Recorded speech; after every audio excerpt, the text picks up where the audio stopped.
So now, I'm going to have to apologise up front here because I've never run an admin business, and I'm about to give you a whole bunch of hints and tips and challenges and things that you should be worrying about running an admin business. So I apologise up front for the sideline coaching. So I know a little bit about running a software business, but admin business, I guess. One of the great pleasures of my role is I get to talk to all of you about what you're doing in the various businesses that you're in, as well as talking to partners and others who are working in the industry. So hopefully I've gleaned some information that is useful to you throughout this. But I want to actually start off by actually talking to you about how awesome you guys are. So as class subscribers, you're early adopters to the cloud, you're more focused on SMSFs, you're more likely to be licensed. And as Matthew already mentioned, you're growing faster than the rest of the industry. So let's drill down on that a bit.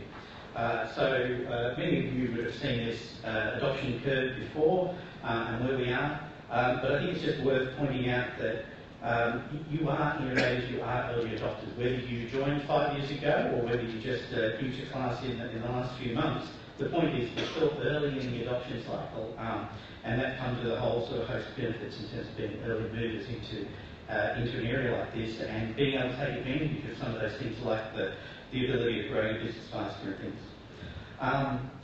Hopefully, as one of these early adopters, you are taking advantage of the data feeds that you are doing daily or at least monthly processing, and the things like real-time processing aren't a real sort of scary thought for you because you're already on top of everything that you're doing and able to provide that kind of real-time servicing to your clients.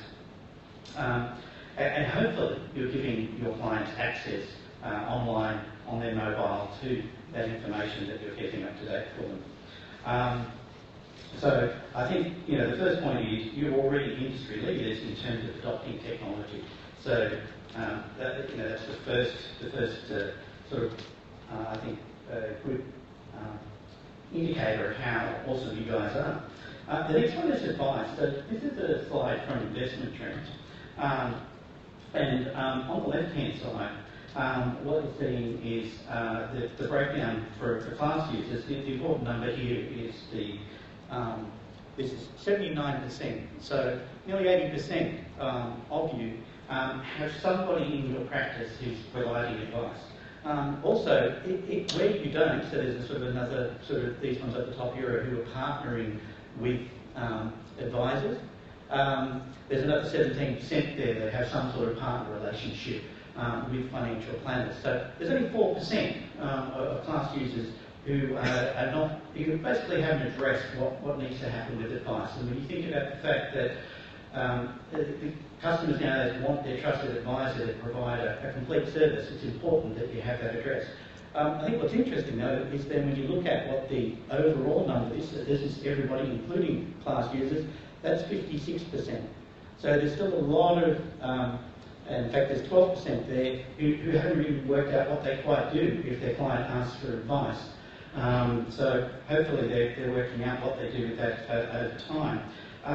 The interesting thing is that at about 20% of the overall number, class is actually dragging that average up.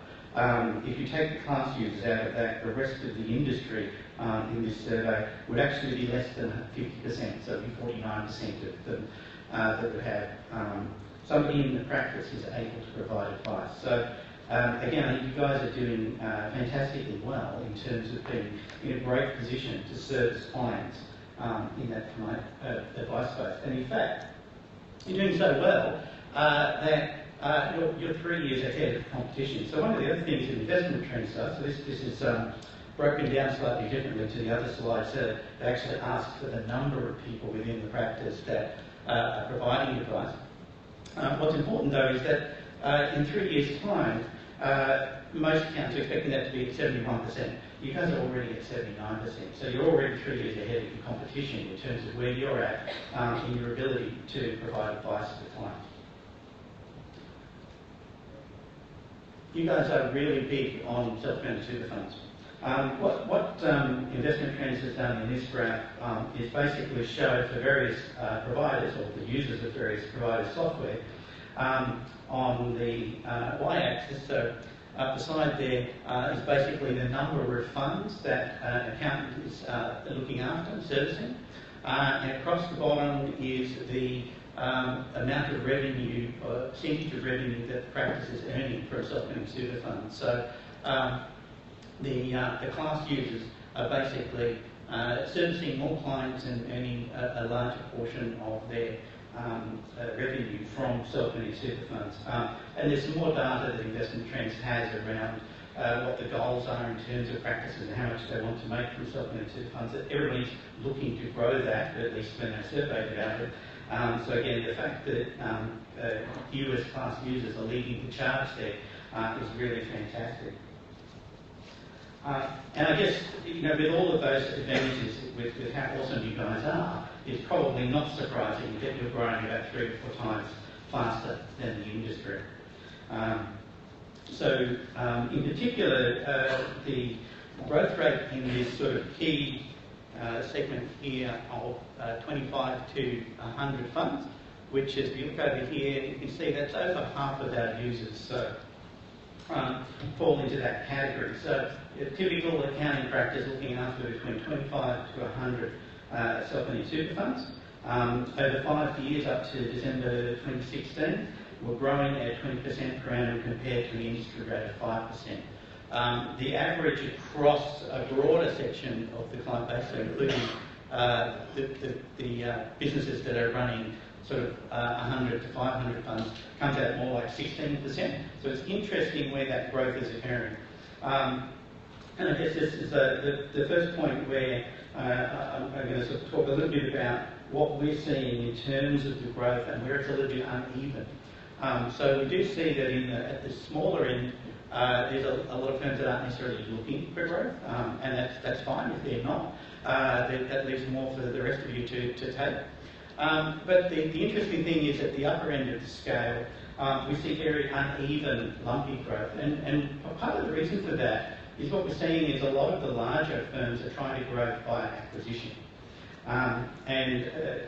What we see when that happens is that often they'll make the acquisition and then there'll be a period where they basically have indigestion, where it takes a while to actually get through that acquisition and really get back to growing the business again in a sort of streamlined way.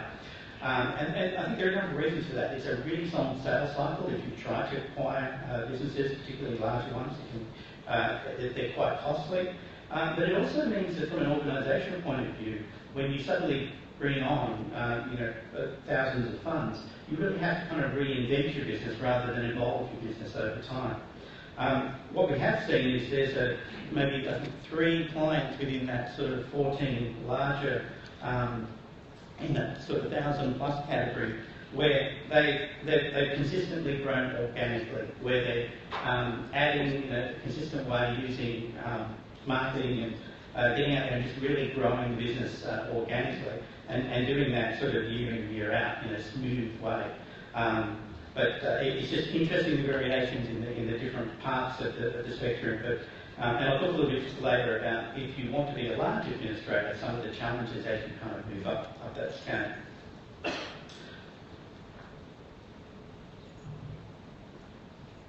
So the first thing I want to talk about in terms of if you are looking to move up that scale is this is a graph that we put in our benchmark report. And one of the really interesting segments is this one between 500 funds and 1,000 funds. It's kind of a bit of a chasm. You kind of can't really be comfortable with 600, 700 funds. It's kind of tends to be a spot where people don't sit. And I think what happens, based on what we've seen in terms of talking to clients, is that if you want to go beyond 500 funds or thereabouts, you really hit a transition point where you, as a business, you need to basically change what you're doing. You need to have, what we've typically seen is you need to have in-house IT support, invest in workflow, document management, other systems. You need to get operations and middle management involved. That you need to have a sales and marketing engine to kind of drive that growth up above the sort of in a continuous way. So I think if you are looking at growth and you're looking to go into that area, if you're looking to become one of we call these emerging administrators in this category, and the ones above that, major administrators. So if you are looking to get into that, make sure that you're aware of the cost of going beyond that sort of point. The way I think of it is, it's kind of beyond the point where one partner can kind of really comfortably manage that part of the business, and it really has to be a kind of standalone business unit. So I think that's worth thinking about, and by all means, you can chat to our team if you're looking to go into that area in terms of the way we can integrate with those systems and how you can use APIs and so forth. Because that's the other thing that we see, is as you move into that larger end, part of that IT investment will be integrating those in-house systems into Class so that you can more effectively manage what you're doing across the business.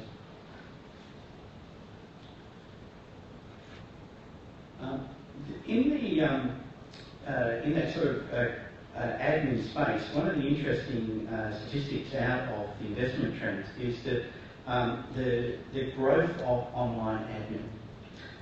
And I know some of you are sick of me talking about saying you need to give the clients access, that they want online access. I think last year at the conference I put up a slide from Investment Trends talking about the difference between where you rated the importance of online access and where clients rated it. This time what I'm showing you is looking at when someone chooses. So online admin has doubled over the last 5 years from 8% to 15%. So that's businesses like eSuper Fund and Express Super, and there's a host of others. But the interesting thing is low cost is one of the big factors, and I'm sure that's no surprise to you. But 3 of the next 4 are all about online access, whether that's online access in general or whether it's to get access to documents. And ease of use, is almost in the same category as well. So I think if you're thinking that your clients don't want online access, maybe it's just clients who want online access and not choosing you. So I think that you probably don't have access to the investment trends data, but I think it's worth thinking about the fact that these online administrators are continuing to gain momentum, continuing to gain market share. One of those is Express Super, and so I think Olivia is here. Here she is. I mean, this is a fantastic story. 100% organic growth last financial year. If you want some tips, I'm sure Olivia'd like to give you some tips of how to compete with it.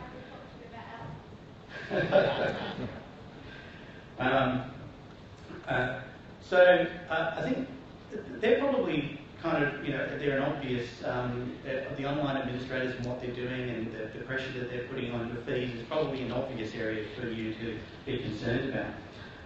But the next area I want to talk about is an area that maybe you haven't been paying attention to, but I think you should be. What we're looking at here is a whole bunch of apps. So there's a whole new wave of apps. You all know we're in the middle of a fintech boom. And there's a whole range of new APRA-fund offerings. These ones here are Kinetic Super Spaceship, which has got some of the guys from Atlassian and others involved in the background. The one on the far right there is called Grow. And their catch cry is Wake Up and Grow. Now, the big thing about all of these is another one called Zuba, which you might have seen as well, which is about to launch. And I think what you're seeing in fintech, I was talking to Bernie earlier, and what you're seeing in this space is really this explosion of providers, because the barrier to entry is so low that you're seeing all sorts. So don't be surprised, there's a whole host of other providers. These guys are all competing for the same clients. So you may have a situation where people leave an industry fund and go to one of these new startups rather than decide to start a self-managed super fund. And even if they do go to one of these guys and start using this because they're young and they're used to doing everything on their mobile phone, that's the only way they expect to receive anything, then keep in mind these apps are going to be training all your future SMSF trustees. So when they do come to you to set up a self-managed super fund, this is going to set their expectations. So if you're not looking at these apps, if you're not paying attention, and I know a lot of times in the SMSF space we don't pay attention to what the APRA funds are doing. I think you should definitely be looking at what these guys are doing. They're interesting apps, they're interesting approaches, they're interesting ways to drive engagements with the trustees. So I really encourage you to go and have a look at that. This is from the spaceship sort of website, and the key thing is they kind of mentioned that they go home and they watch Netflix on the weekend, they drive their Uber, on holidays they go Airbnb. I mean, these guys are really just playing that sort of card of everything should be on your phone, everything should be driven by technology at your fingertips, really well. So it's going to be really interesting to see how those products compete. But again, I encourage you to keep an eye on some of these things that maybe wouldn't necessarily be on your radar. So I guess the raft of things, and I think you'll have various other speakers talking on various segments of this, so I won't go into it in detail. But people talk about red tech as being one of the other big drivers of change. Examples of that are SuperStream, which you should all be familiar with.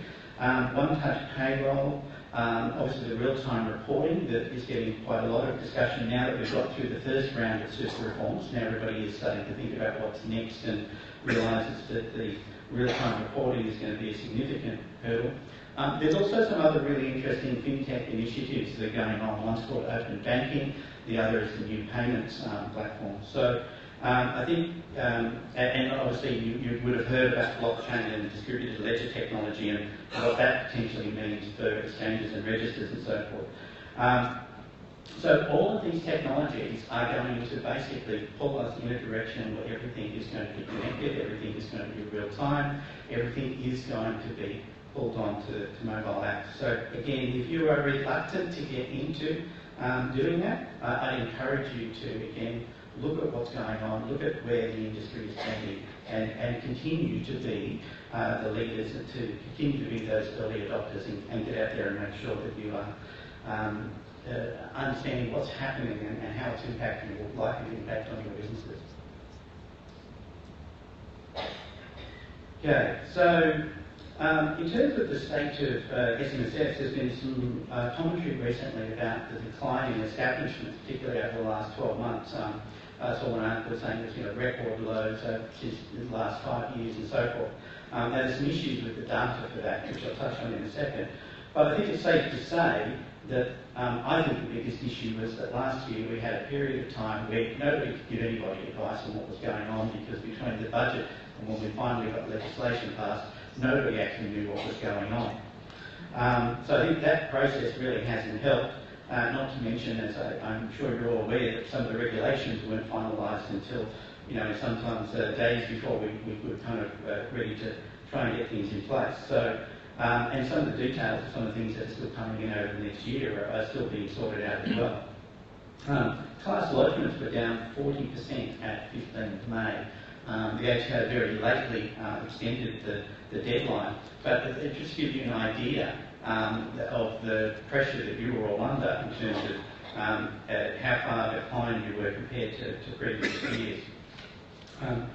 In terms of that sort of slowdown in terms of establishments, this is a graph based off the ATO's quarterly data, and we've overlaid on there some of the sort of key announcements. So back in 2015 was really the first time when the Grattan Institute and a few others started talking about lifetime caps and so forth. And then Scott Morrison gave a talk at the ASPA conference and really outlined, and the top there is the headline from the AFR, which was outlines cuts to super tax concessions for wealthy. And as you can see on the data there, not long after we kind of saw people thinking twice about whether they should be establishing self-funding super funds. And then obviously we had the May budget in 2016, and that really didn't help with the 500k lifetime cap, and that sort of dragged on until September, when they finally turfed that out and replaced it with the 1.6 million balance transfer cap, which then everybody spent quite a number of months trying to get their head around that as well. So I guess the question is going to be whether or not this kind of bounces back in the next quarter's data. One of the things I mentioned about the data is this one here. I've used a projection of where we think the number is going to come in at. And the problem there is that the ATO data, when they report it, the last quarter is always wrong. In fact, it's averaging 20% understated for the last 2 years. So, so in the June quarter, we'd expect the number that they published when they put out the March data to go up by about 20%. So we've drawn that dot where we think that will land when they do that. The June number will probably come in again 20% under. So again, I wouldn't read too much into that if you sort of see those. The challenge for the ATO is that the establishment are not necessarily recorded at the correct time, so it takes a while for that to flow through in the data. But hopefully that's temporary. Hopefully that's not a permanent reduction in terms of the establishment, but it's clearly had an impact in terms of the long-term sort of trend. So, good news about the super reform. It's making things more complicated, it's making things more challenging, it's raising the bar in terms of expectations of what needs to be there, what clients need to have access to, your clients need to have access to in terms of technology. So that for you is really a great opportunity. And specifically in 2 areas, so I'll go back to that sort of industry breakup that I had before. This black segment here is where the trustees are doing the fund themselves, and typically they'll be doing that using Excel. So the question is, how are they going to cope with what they need to do given the reform? That segment has been coming down, so it's down from sort of 18% 5 years ago, and it'll be interesting to see. I think the challenge for you is how are you going to service those clients? What is it that you need to do to build a relationship with these DIY trustees? Are they going to just go to the online administrators who let them? I think one of the interesting things about the online admin services is that they probably do less than you do. A comparison is the difference between online brokers and traditional full-service brokers. And in this model, you guys are the traditional full-service sort of model. Whereas the online guys are doing less, but the clients don't mind because they don't mind doing some level of the work themselves. So I think if you want to engage with these currently DIY trustees and figure out how you balance what you can do for them, there's about 90,000 of them, so there's a reasonable pool of self-managed super funds there for you to attract. The question is, what is it that you have to be offering them? And I think you need to be offering them something where they feel like they've got some direct involvement so that they can do the day-to-day cash matching and things like that. I guess what we'd like to know, because we don't really want to go and provide a software product direct to this market, what we'd rather is if you've got ideas of what you think your product offering would look like to attract these guys, to help them with the problem they have and engage with them in an appropriate way. Let us know what we need to do to support what you want to do with your business model, because it'd be great to have that 15% of the market actually accessible for you guys to mop up and for us to indirectly have on the system. So I think that's the first area where I think there's a real opportunity for you if you have the right business model to engage and grow your businesses. The second area that's heavily impacted by these changes is what we call the general accounting practices. So these are guys that are looking after less than 25 self-managed super funds. They've really got critical mass in terms of what they're doing. So the fact that this sort of 11% of SMSFs is spread across a couple of thousand practices, I think there's a real opportunity here for you to potentially engage with this. Now, one of the things is maybe you can buy the book from them. I mentioned earlier buying big books is difficult, but we're talking here about practices that may be down the road from you, across the road from you, who've got a handful of self-managed super funds. Maybe it's worth figuring out how you can work with them, whether you just take over that self-managed super work, or whether you take it over and you use the white labelling capabilities in class, or whether you use the multi-business capabilities. We have a number administrators who run sort of incubator-style programs where they'll say to someone who's a smaller practice that they can basically work with them, that they'll provide them the expertise and support when they need it, but for the most part, it's still their client base. And so if that grows, they can take it away and look after it themselves. Of course, what tends to happen is you build that great working relationship with them, and they actually end up just leaving the fund with you as an outsource model. So that's another model that you can look at, and I think it's particularly one that will work well with this segment, because these guys have to do something. They're not, again, these are the accountants who are typically using Excel. They haven't bothered to invest in technology. I'm not even sure how they manage to read all the legislation and keep up to date with their CPD points and so forth in this area. So given the number of funds they're looking after, it can't be worth their while. But I think it's an opportunity. Not quite as many funds as there is in that DIY space, but I think there's a good opportunity again for you to really engage with this segment of the marketplace and look to use that as a growth engine for your businesses, given the impact of the super reforms.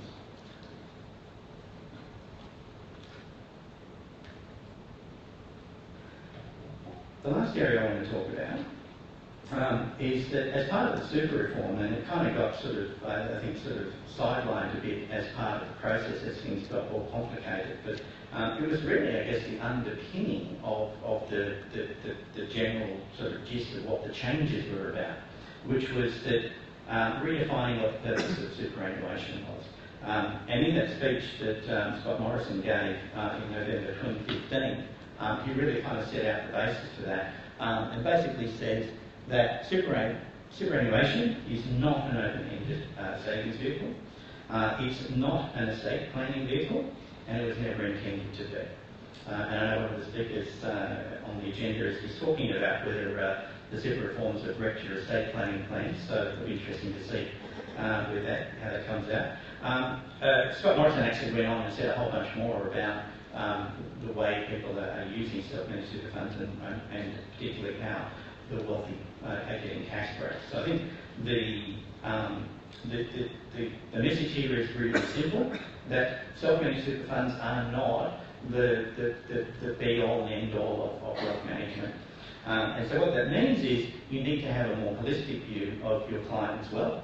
You need to probably have a family-wide view of their wealth and what they're doing.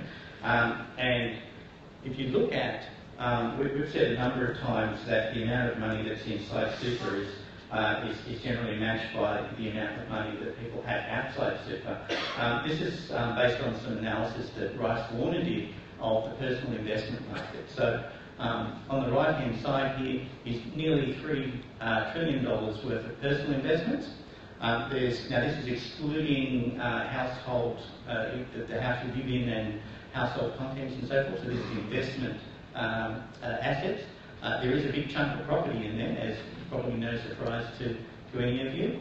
But there's also a lot of other assets in here invested as well. And those investments will be spread across family trusts, held in personal names, held in joint names. But the point is that self-managed super funds are a third of the super pool on this side, which is about $2 trillion.